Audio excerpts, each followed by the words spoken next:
Bom dia, irmãos, graça e paz. Espero que todos estejam bem. Amém? Hoje nós daremos continuidade a mais uma lição sobre o verdadeiro pentecostalismo. E o tema da lição de hoje é Comprometidos com a Palavra de Deus. Antes de iniciarmos a lição, gostaria de avisar os irmãos que eu estou utilizando a versão NVI para todas as referências bíblicas desta lição, tá bom? Esta lição nos traz o texto áureo que se encontra na passagem de Lucas, capítulo 11, versículo 28, que nos diz o seguinte: Ele respondeu: Antes, felizes são aqueles que ouvem a palavra de Deus e lhe obedecem. Nesta passagem, Jesus está focando a importância de obedecer a palavra de Deus. Irmãos, se amamos a Deus, demonstramos obedecendo a Sua palavra. E a palavra de Deus nos fará pessoas transformadas. E aqueles que não conhecem a Deus perceberão que somos pessoas diferenciadas. E então, elas terão o desejo de conhecer e seguir a Deus. Portanto, amados, é muito importante conhecer e obedecer a palavra de Deus. Não existe vida cristã sem obediência. Agora, amados, vamos lá para a verdade prática desta lição.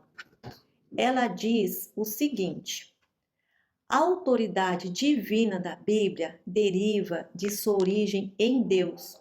E isso, por si só, encerra a suprema autoridade das Escrituras como plena e total garantia de infalibilidade. Vamos ver a passagem que se encontra em 2 Pedro, capítulo 1, versículo 21, que nos diz o seguinte: Pois jamais a profecia teve origem na vontade humana, mas homens falaram da parte de Deus, impelidos pelo Espírito Santo. Irmãos, aqui Pedro atesta a autoridade da profecia da Escritura. Ele afirma que toda a profecia teve sua origem em Deus e não no ser humano. Portanto, isso nos dá certeza que a mensagem de Deus é infalível, isto é, que ela não contém erros ou enganos, que ela é inerrante, isso quer dizer livre de erros e falsificação. Como resultado disto, amados, ela é a nossa exclusiva fonte de autoridade espiritual. Irmãos, devemos prestar atenção e muita atenção nesta palavra e recebê-la com afeição e reverência, porque ela é verdadeira e fidedigna em todos os seus ensinos, do Antigo Testamento e do Novo Testamento. Portanto, a Bíblia deve ser a nossa única regra de fé, prática para a vida e caráter cristão.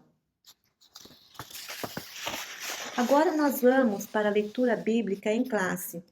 E ela nos traz a seguinte passagem, 2 Timóteo, capítulo 2, dos versículos 14 a 19, que nos diz o seguinte: Continue a lembrar essas coisas a todos, advertindo-os solenemente diante de Deus, para que não se envolvam em discussões acerca de palavras. Isso não traz proveito e serve apenas para perverter os ouvintes. Procure apresentar-se a Deus aprovado, como obreiro que não tem que se envergonhar e que maneja corretamente a palavra da verdade. Evite as conversas inúteis e profanas, pois os que se dão a isso prosseguem cada vez mais para a impiedade. O ensino deles alastra-se como câncer, entre eles Himeneu e Fileto. Estes se desviaram da verdade, dizendo que a ressurreição já aconteceu, e assim alguns pervertem a fé. Entretanto, o firme fundamento de Deus permanece inabalável e selado com esta inscrição: O Senhor conhece quem lhe pertence, e afaste-se da iniquidade todo aquele que confessa o nome do Senhor. Amados, as cartas de Paulo a Timóteo, elas foram escritas para tratar dos falsos mestres que semeavam discórdia entre os irmãos. Então, Paulo exorta Timóteo e a igreja para que eles tomem cuidado e que evitem falatórios inúteis e profanos. E por que será que Paulo pede isto para Timóteo e para a igreja? Porque tais coisas não edificam e nós bem sabemos, elas só causam confusão.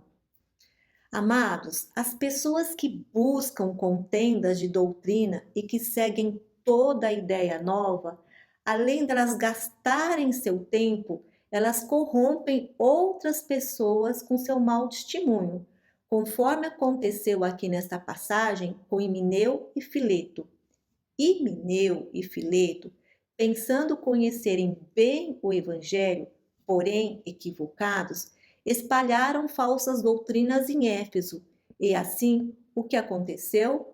Eles perverteram a fé de alguns. Amados, como devemos evitar essas situações? Para evitar essas situações, os servos de Deus precisam saber utilizar a palavra da verdade, conforme Paulo diz a Timóteo no versículo 15 deste capítulo. Vamos lembrar. Procure apresentar-se a Deus aprovado, como obreiro que não tem que se envergonhar e que maneja corretamente a palavra da verdade. Amados, como conseguiremos manejar corretamente a palavra da verdade? Estudando e com afinco as Sagradas Escrituras. Somente através da palavra de Deus passamos a ter um relacionamento íntimo com Ele. E este relacionamento íntimo com Deus nos motivará a ter uma vida de pureza, nos apartando da iniquidade, dos falatórios inúteis e de tudo que não pertence ao reino de Deus. Vamos dar continuidade à leitura em classe, que agora está em 2 Pedro, capítulo 1, versículos 20 e 21, que diz assim: Antes de mais nada, saibam que nenhuma profecia da Escritura provém de interpretação pessoal, pois jamais a profecia teve origem na vontade humana, mas homens falaram da parte de Deus, impelidos pelo Espírito Santo. Amados, nesta passagem, Pedro diz que nenhuma profecia das Escrituras vieram das ideias ou do raciocínio do seu escritor. Mas de onde? Do Espírito Santo. Pedro nos fala como as Escrituras vieram a existir. Ele deixa bem claro aqui para nós que a palavra de Deus não foi produzida por vontade de homem algum, mas Deus escolheu homens santos, separados por Ele, para serem seus porta-vozes de acordo com sua vontade e verdade. Homens que dizem que receberam movidos pelo Espírito Santo. Portanto, amados, a Bíblia é a única revelação escrita de Deus para toda a humanidade. Devemos buscar por sua interpretação através da ajuda do Espírito Santo para que nós possamos compreendê-la. Ficou bem claro para nós até aqui que a Escritura não é da terra, ela é do céu. Entende, amados? A Bíblia, ela não foi escrita por ideias de homens, mas através de homens movidos pelo Espírito Santo. Sendo assim, é a Ele, ao Espírito Santo, quem devemos buscar para compreender as Sagradas Escrituras. A Escritura é a única fonte de autoridade espiritual. E este princípio foi herdado da Reforma Protestante.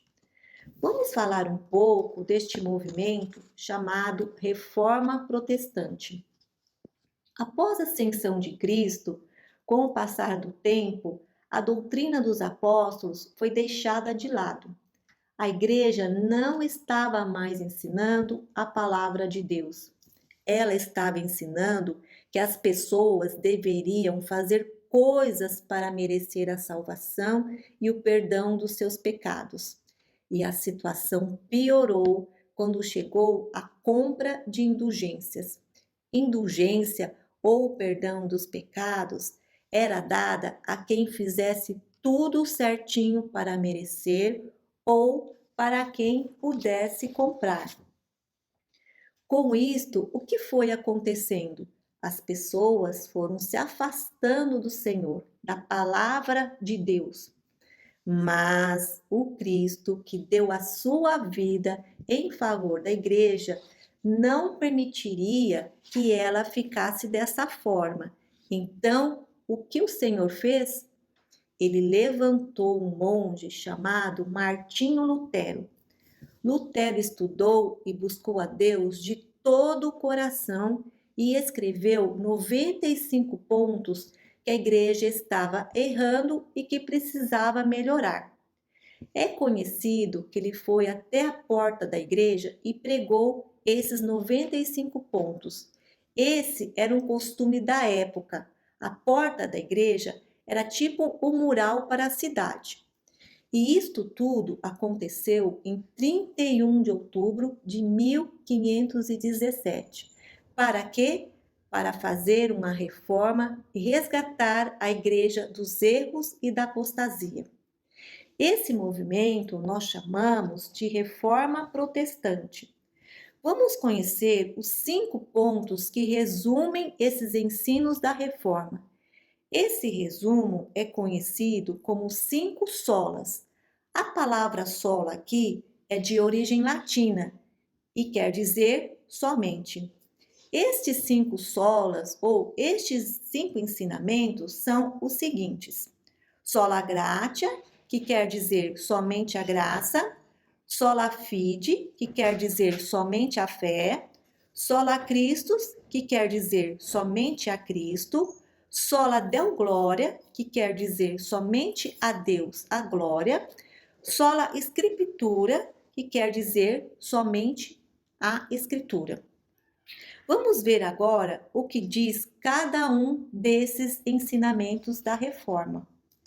Somente a graça é um ensinamento que diz que a salvação é gratuita e oferecida por Deus por meio de Jesus Cristo e não depende de nós mesmos. Não a merecemos, mas Deus a concede porque ama a humanidade, conforme consta na passagem de Romanos, capítulo 3, versículo 24, que nos diz assim: sendo justificados gratuitamente por sua graça, por meio da redenção que há em Cristo Jesus. Amados, nós não somos salvos pelo que fazemos. A salvação é de graça, é um presente que nós não merecemos. Quem pagou o preço foi Jesus, na cruz, morrendo pelos nossos pecados.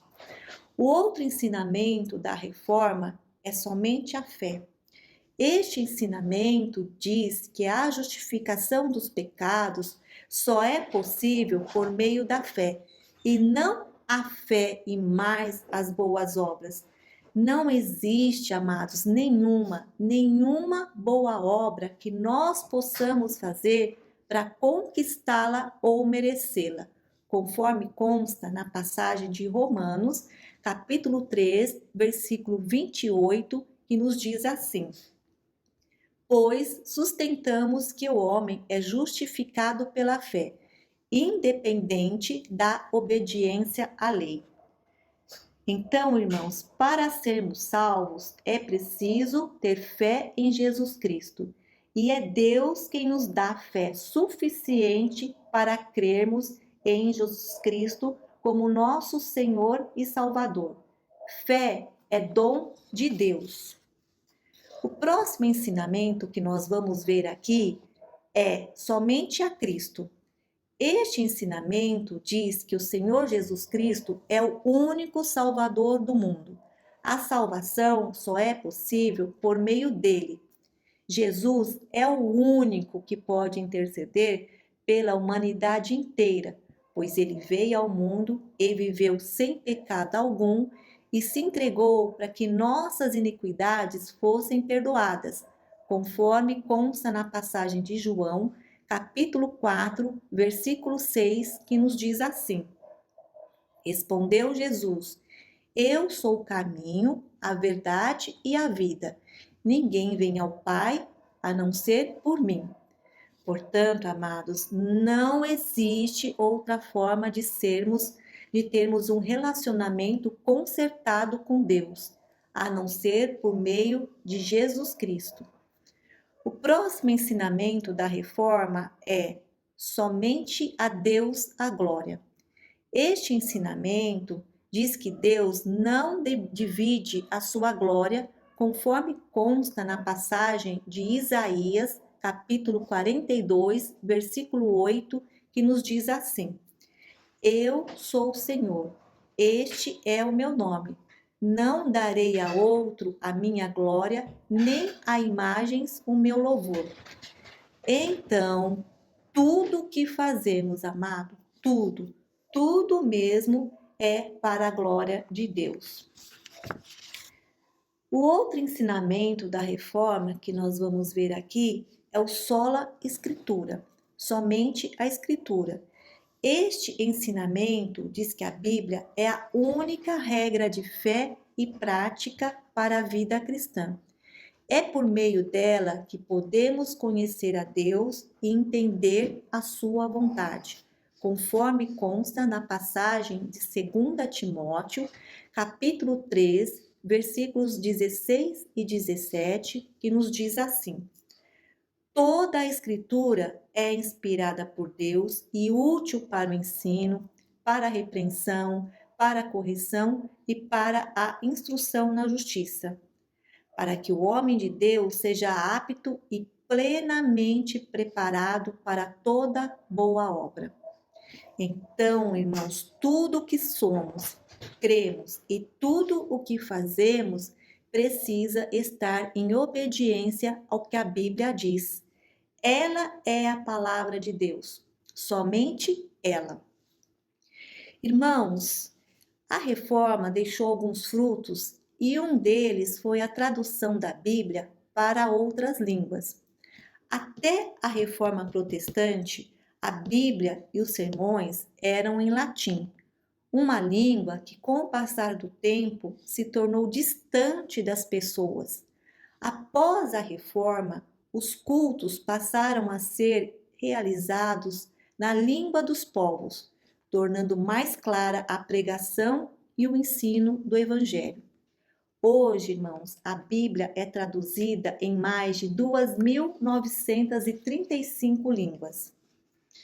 Irmãos, a reforma protestante foi, sem dúvida, o instrumento que Deus se utilizou para redirecionar a igreja à sua verdadeira vocação. E quais são essas vocações? Ensinar o justo pela fé e buscar o conhecimento verdadeiro das Sagradas Escrituras. Nós, irmãos, somos considerados frutos da reforma protestante. Amados, agora vamos pensar um pouco. Como será que estaríamos hoje se pessoas como Lutero não tivessem lutado para tornar a palavra de Deus conhecida e, por meio dela, conhecermos a Deus e a salvação em Jesus? Com certeza, penso eu, que estaríamos num engano, movidos por falsas doutrinas e não teríamos tomado posse da salvação. Por isso, devemos ser gratos pela ação de Deus na vida de pessoas comuns que foram usadas pelo extraordinário e único Deus. E também devemos nos empenhar a estudar as Sagradas Escrituras e torná-la conhecida até os confins da terra, para que as pessoas tomem posse dessa salvação, para a honra e glória de Deus. Amém? Irmãos, sabemos que a Escritura é a única autoridade espiritual, mas nós, pentecostais, Não cremos que a revelação salvadora da Escritura ainda não tenha se encerrado. Ela se encerrou para nós, lá com os apóstolos do Novo Testamento. Não há mais novas revelações da parte de Deus. Deus não está se revelando mais nada.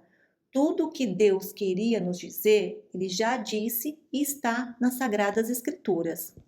Mas será que isto quer dizer que Deus nos abandonou? Não, né, amados? Ele continua a se comunicar conosco.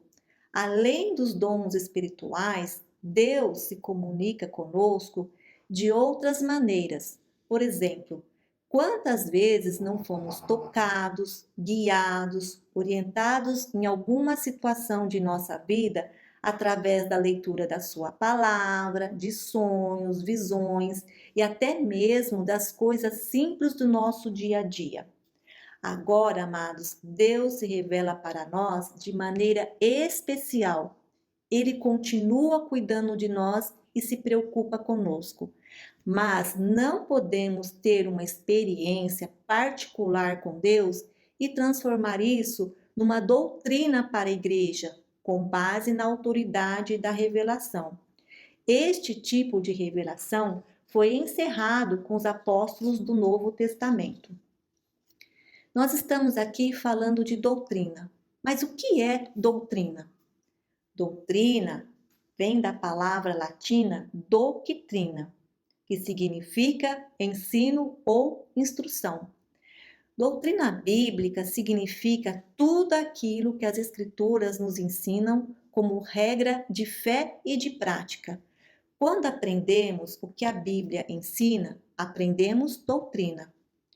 Um exemplo da Bíblia usado para o ensino é o tema da salvação, que está na passagem de Romanos, capítulo 10, versículo 9, que nos diz assim: se você confessar com sua boca que Jesus é Senhor e crer em seu coração que Deus o ressuscitou dentre os mortos, será salvo.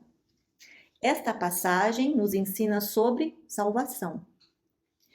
Em 2 Timóteo, capítulo 3, versículo 16, está escrito assim: toda a Escritura é inspirada por Deus e útil para o ensino, para a repreensão, para a correção e para a instrução na justiça. A Escritura instrui naquilo que é verdade, repreende quando estamos errados e nos dirige naquilo que é bom. Ela é útil para todos, porque todos precisam ser instruídos, corrigidos e direcionados no caminho da justiça. Ela nos protege de falsas doutrinas. Uma das grandezas da Escritura é sua aplicabilidade na vida diária, na família, no trabalho e na sociedade. A Escritura é adequada para todas as situações, independentemente do nosso dever ou do nosso serviço. Deus é o nosso Criador e somente Ele nos conhece e sabe o que é bom para as suas criaturas. Se consultamos as Escrituras, seremos feitos homens de Deus, perfeitos e perfeitamente instruídos em toda boa obra. Amados, não se trata de um compromisso somente com a verdade da palavra, mas com a verdade que transforma nossa conduta, nos prepara para vivermos uma vida justa.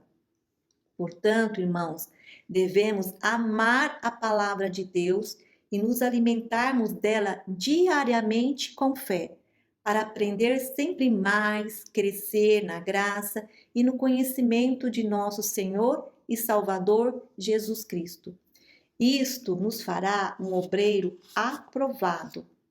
Vocês sabiam que uma das características fundamentais do obreiro aprovado é gostar de estudar a palavra de Deus? Um obreiro aprovado maneja bem a palavra da verdade ou sã doutrina. Ele sabe usar a palavra certa, no momento certo e de forma certa.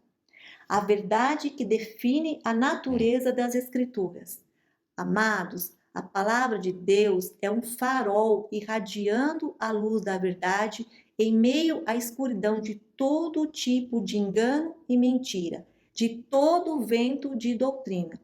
Por isso, devemos fazer o possível para saber utilizar a verdade de Deus com toda a exatidão, com aplicação para edificação espiritual. Amém? Que tenhamos um domingo abençoado por Deus e uma semana em obediência à palavra do Senhor. Beijos!